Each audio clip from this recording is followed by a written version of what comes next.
Magandang araw mga kaibigan. Ako mga kaibigan, mainit na naman itong pag-uusapan natin. Marcoleta, kinastigo, nag-aabogado nga ba sa mga diskaya? Computer ni Bryce Hernandez, target ng mga kalaban? Lacson at iba pang senador, pinaiyak si Marcoleta.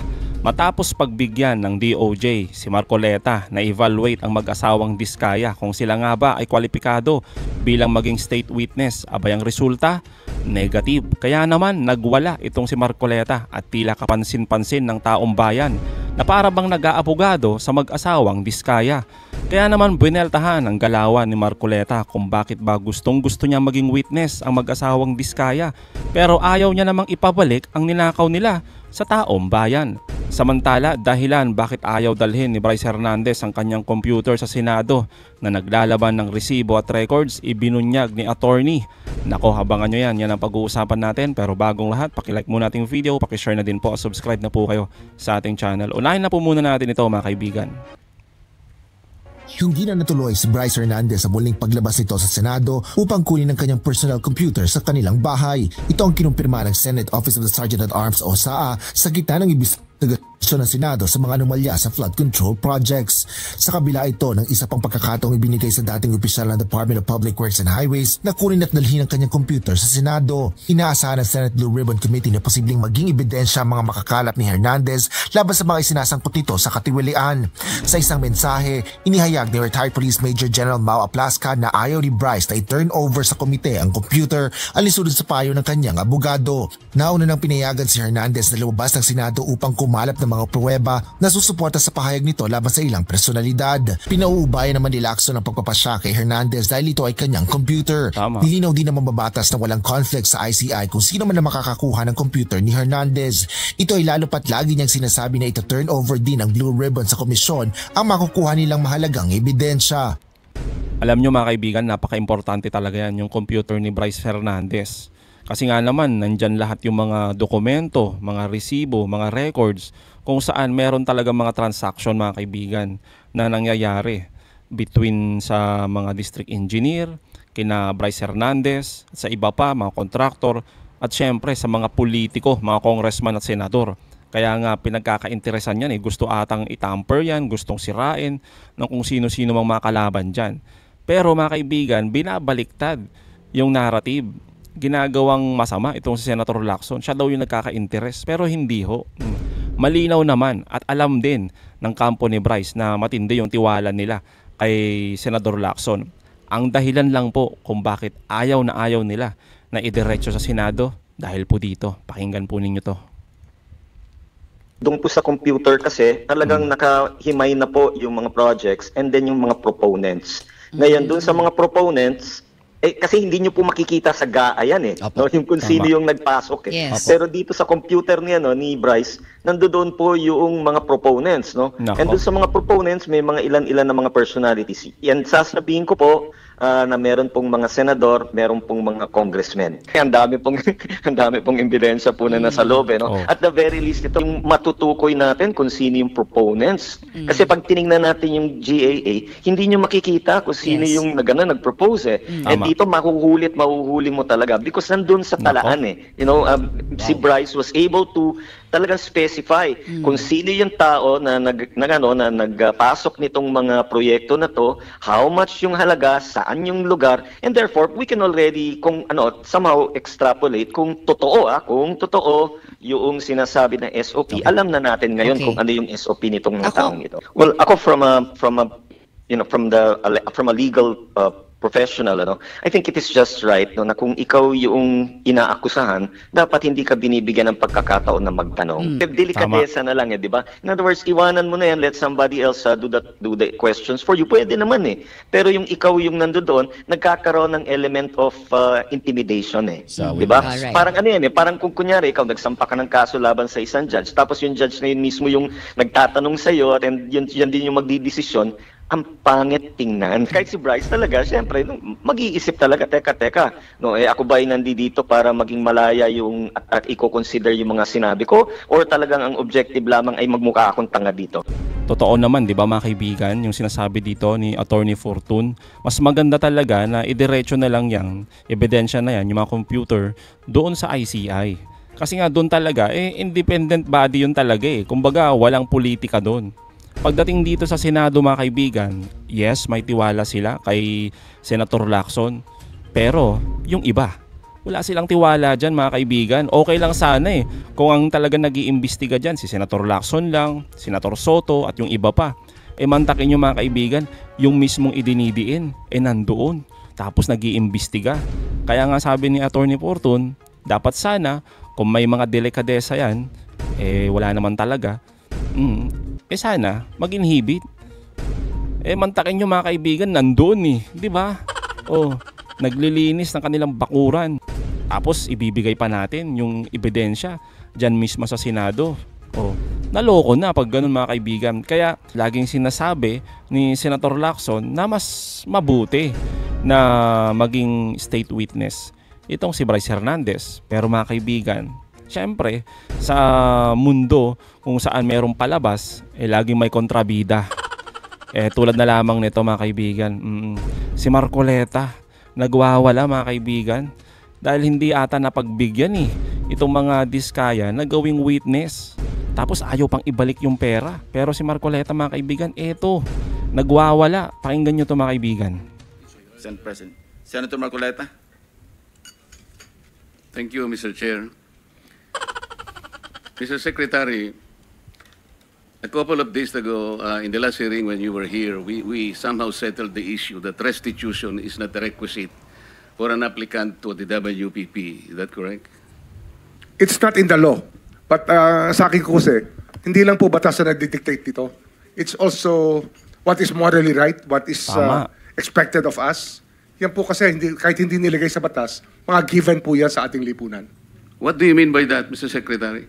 Kasi wala nga sa batas yung Wala nga sa batas. Yung Then, requirements ano ilalagay mo sa batas? for admission to the witness protection. Ang restitution is not part of it. Yes, it is not. Pero hindi ho nangangahulugan na hindi namin pwede i-layout yan depending on the case. Mr. Secretary, I am still in the stage where a particular applicant wishes to apply under that program. And there is a process. In the process, restitution is not one of the requisites. Is that correct? Opo, pero if it's in terms of this case being a financial crime, sir, this is a crime against the financial status of the Filipino people of the Philippine Republic. I think that it's just right. Mr. Secretary, are you amending the provision of the No, law? sir. No, sir. But that is how we run the Witness Protection Program. As a lawyer, Mr. Secretary, may I ask you, in a criminal prosecution, the civil liability is impliedly instituted. Is that correct? Of course. Kaya nga hindi naman nangangahulugan kung sakasakali na natapos na yung criminal prosecution, kapag ka nakita na mayroong criminal liability yung tao, because it is impliedly implied, doon lang magkakaroon ng restitution. It will come after. Paano mo sasabihin na magre-restitute ang isang tao? Meron na bang findings kung magkano i-restitute on how it can be restituted? Nag-a-apply pa lang Huwag po ninyong babaguhin ang requisite ng batas, Mr. Secretary. I thought nung dumating ka dito, nagkaintindihan na tayo Kaya nabablar ang proceedings natin Kaya nga kinote ni, siguro, ang chairman kanina gusto kong ituloy ito. Sinabi niya, nagpa-interview siya, na goodwill and sincerity should be done para i-test. Pwede ba yung ganito?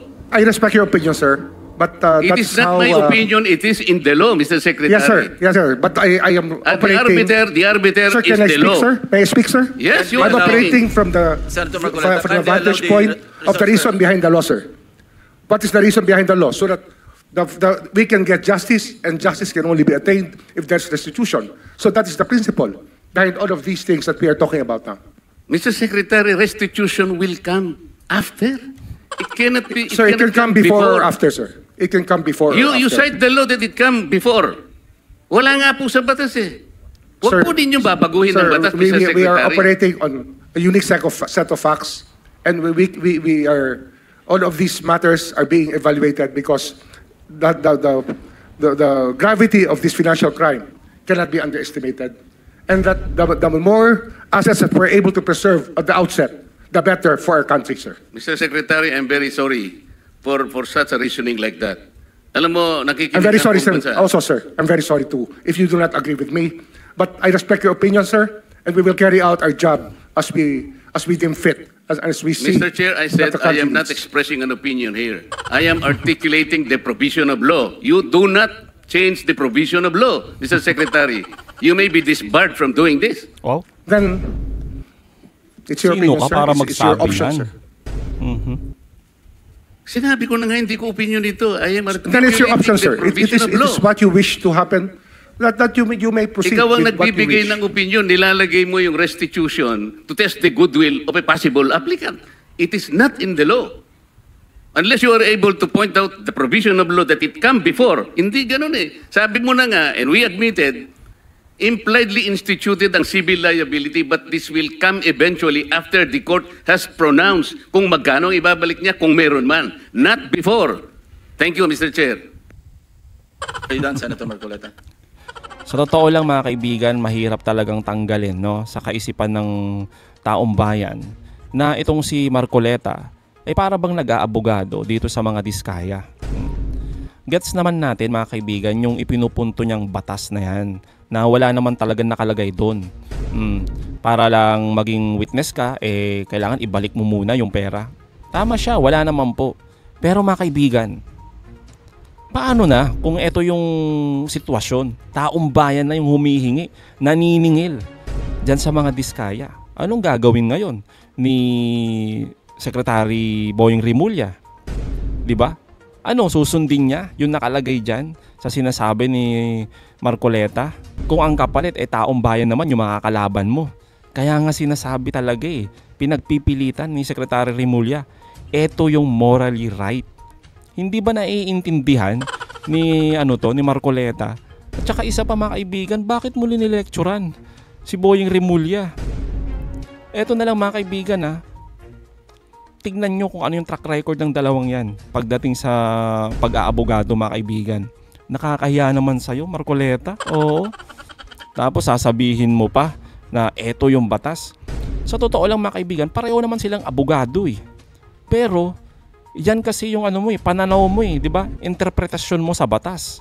Ito rin yung interpretasyon ni Secretary Rimulya. Kaya nga sinasabi mga kaibigan, di ba, na Secretary Rimulya na magrespetuhan tayo ng kanya-kanyang paniniwala. Ito yung paniniwala ko.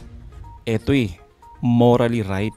Kasi ito yung hinihiling ng taong bayan. Ang singilin ang mag-asawang diskaya.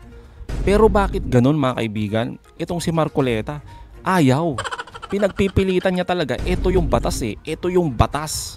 Ngayon, kung yan ang paniniwala mo, Marcoleta, irespetuhin mo yung paniniwala din ni Secretary Rimulya. Tsaka ka lang sasaya pag yung paniniwala niya pumabor sa'yo. Ganun ba yon? Tapos pag hindi ka pinagbigyan, umiiyak ka dyan, nagagalit ka. Kayo po ba mga kababayan, gusto nyo po ba maging state witness itong mga diskaya? Diba ayaw nyo? Pabor kayo na yung sinasabi mismo ni Secretary Rimulya na ibalik nila yung mga ninakaw. Pero humaharang itong si Marcoleta. Bakit? Hindi ko lang kasi alam mga kaibigan kung natanong na ba noon itong mag-asawa na willing ba silang ibalik yung kanilang di umano'y ninakaw sa taong bayan. Kasi nga nung nakaraan kasi, pagkakaalam ko may nagtanong na yan pero hinarang naman ni Marcoleta. At ang itinapal gawing witness. Mga kaibigan, pinagbigyan na yan si Marcoleta Kaya nga mismo mga kaibigan, di ba, si Senator Lacson sinabi, bakit ba nag-iingay ka pag diskayang usapan? Bakit? Pinoproteksyonan mo ba sila? Di ba? Tapos sabi ni Marcoleta, hindi. Halatang halata di ba? Kaya ito mga kaibigan, yung magkapatid na tulpo, abay binira itong si Marcoleta. Tingnan nyo to. Wala nga talaga sa batas yung bang magsoli muna ng pera para ikaw ay mapasok sa WPP. Pero kung pagbabasehan natin yung kagusto ng taong bayan, ang gagalitin galit ng taong bayan, na gusto nilang magpakita yung goodwill, yung accused bago siya mapunta sa WPP, siguro mas maganda kung sundin natin yung kagusto ng taong bayan, right? Opo. Thank you, Mr. Chair. Alam nyo mga kaibigan, tama naman Buti pa itong mga tulpo kahit papaano Di ba? Kasi nga kailangan mo minsan pakinggan ang sigaw ng taong bayan. Paano kasi?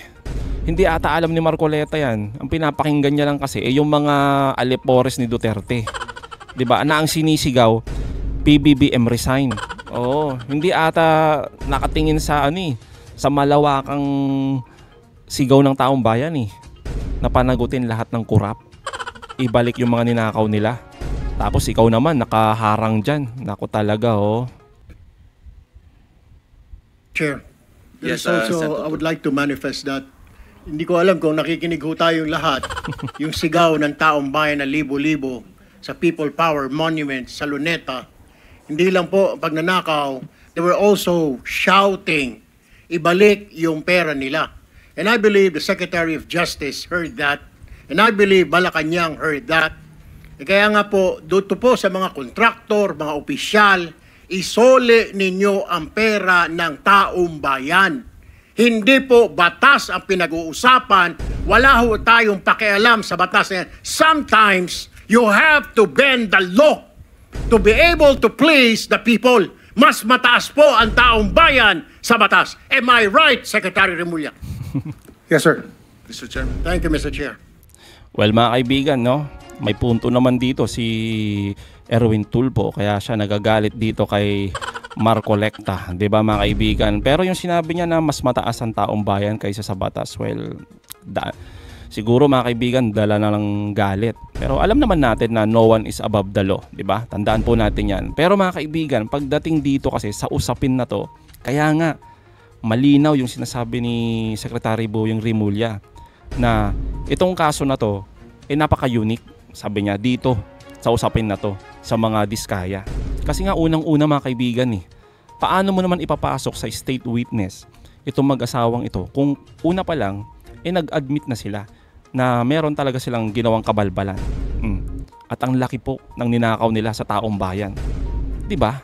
Kaya nga sinasabi ni Secretary Remulla, ibalik muna. Pero again mga kaibigan, hindi ko lang alam kung ano yung naging sagot talaga ng mga diskaya. Paki-comment po dyan kung willing silang ibalik. Kasi mga kaibigan, kung willing naman pala silang ibalik, bakit hinaharang ni Marcoleta? Ano yung dahilan? 'Di ba? Ano yung dahilan bakit gustong-gusto mong maging witness ang diskaya pero ayaw mo namang ipabalik yung kanilang mga ninakaw? Yun Tapos batas ka ng batas dyan. Paulit-ulit na nga Secretary Remulla na minsan kailangan din talagang pakinggan ng taong bayan. Kasi nga mga kaibigan, pag hindi mo pinagbigyan ang kagustuhan ng taong bayan, lalong-lalo na, ito yung morally right mga kaibigan. Ito yun Harap-harapan ka ng ninakawan, tapos harap-harapan na din sila nagsisinungaling. Harap-harapan din silang nag-admit ng kanilang mga kabalbalan. Abay, heto po si Senador Marcoleta. Pero nandito ang ating Senador Marcoleta na isang maka-Duterte. Abay, eto, humaharang. Nakakagalit mga kaibigan, Oo. Kaya nga mga kaibigan, yung ibang mga kababayan natin, sinasabi, sarap ilublob sa baha. Yung mga kurap, yung mga protektor. Kaya naman mga kaibigan, anong masasabi nyo patungkol dito? Comment down below. Again mga kaibigan, huwag nyo kalimutan, i-like at i-share itong mga videos. Hanggang sa muli, kita-kita ulit tayo mga kaibigan.